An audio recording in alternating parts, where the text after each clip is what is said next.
क्या थी कि एक तो हम चाहे कितना ही पढ़ा रहे, बच्चे खेती की ओर जा ही नहीं रहे, और दूसरा किसी बच्चे के अंदर चरित्र नहीं हो रहा, अध्यापकों का सम्मान कम हो रहा है। तो ये पढ़ाई किस काम की? जो पढ़ाई ना तो चरित्र से जुड़ रही, ना प्रकृति से जुड़ रही, तो इसको पढ़ाया क्यों रहे हम? ये बड़ी मौलिक बात है। वहाँ पर कामेश्वर सिंह है जो वीसी है, बलिया के रहने वाले, बहुत अच्छे आदमी हैं, और वहाँ पर एक बिटिया थी प्रज्ञा करके जो हॉस्टल की इंचार्ज थी। तो बच्चियों के साथ में रहकर जो उसने जो नालायकियाँ, बदतमीजियाँ जो उसको देखने को मिली, तो उसको पीड़ा थी। क्योंकि क्या, जब कोई वार्डन होकर बच्चों की तरह देखेगा ना, ये तो मेरी बेटी है, तो उसको पीड़ा होती है।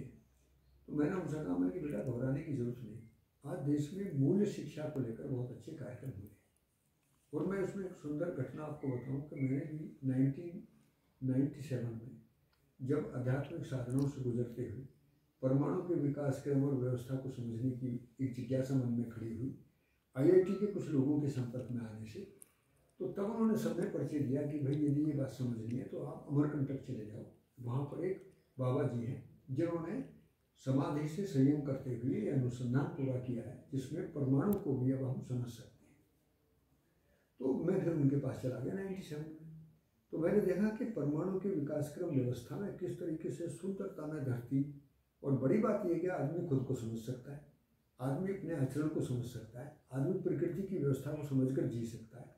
ये जो बातें सामने आई तो एकदम मन गदगद हो गया, और ये पता लगा कि ये माता पिता का पुण्य था जो हम उनके संस्कारों को अपने अंदर स्वीकार कर, नहीं तो 1 वर्ष के बाद उन्होंने शरीर छोड़ दिया था, तो हम तो अपनी मनमानी से कुछ भी कर सकते थे, लेकिन वो बात हमारे मन में बैठ गई। इसी कमिटमेंट के द्वारा आज तक किसी से विरोध नहीं हुआ, सभी के साथ संबंध को देखना, प्रकृति के साथ संबंध को देखना, और जैविक खेती के लिए कार्यक्रम बन गए, समाज के साथ जीने लगे, ऑर्गेनिक फार्मिंग जो एक जटिल प्रक्रिया थी उसको सरल से सरल करने लगे। और आज की स्थिति यह है कि समझने, सीखने, करने की जो कंटेंट है उसको अलग अलग करते हुए, जैसे परिवार के रूप में हम देखते हैं, परिवार में अभी हम संबंधों का नाम तो लेते हैं, पर संबंध के पीछे भाव क्या है ये तो बताते ही नहीं।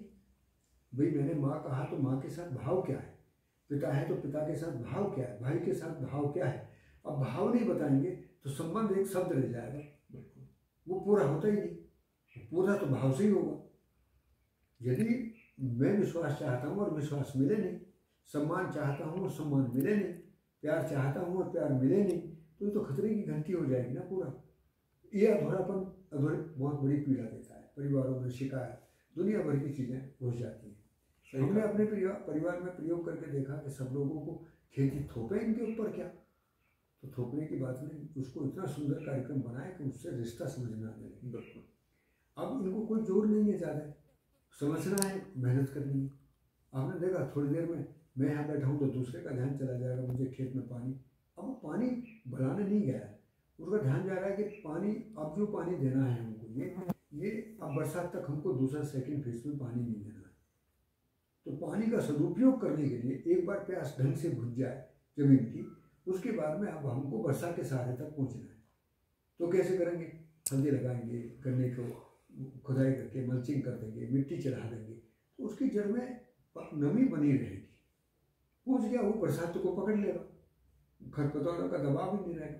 तो चाहे जीना परिवार का हो, चाहे प्रकृति के साथ हो, आचरण की बात हो, इसके लिए मध्यस्थ दर्शन शास्त्रीयवाद के मूल्य शिक्षा के रूप में बहुत सारा कार्यक्रम YouTube पर पड़ा है। मेरा आप लोगों से भी अनुरोध है, जब भी कभी खाली समय हो तो हम जीवन विद्या के नाम से या चेतना विकास मूल्य शिक्षा के नाम से बहुत सारे सज्जन लोग हैं जो उस कार्यक्रम में लगे हैं, उपकार भाव से लगे हैं, उनको भी आप सुनते रहेंगे तो उससे परिवारों की जो कलेश है, अब पूरी जिंदगी बेटे के लिए कमाया और बेटे के साथ बात नहीं बन रही तो कलेश हो गया।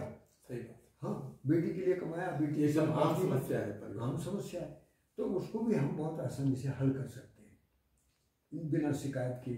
एक तरीके से संबंध को देखकर एक दूसरे के लिए पूरकता, एक दूसरे के साथ विश्वास, ये बहुत बड़ी जरूरत है। मैं कहूँ एक बार पैसा कम हो तो बर्दाश्त हो जाता है, लेकिन विश्वास कम हो गया तो न तो बाजार से खरीद के आता और उसकी कोई भरपाई होती नहीं, तो वो बहुत, और बाकी दूसरी कमाई सब व्यर्थ हो जाती है। तो हमने भाव और धन दोनों की सदुपयोगिता को समझकर प्रयास किए।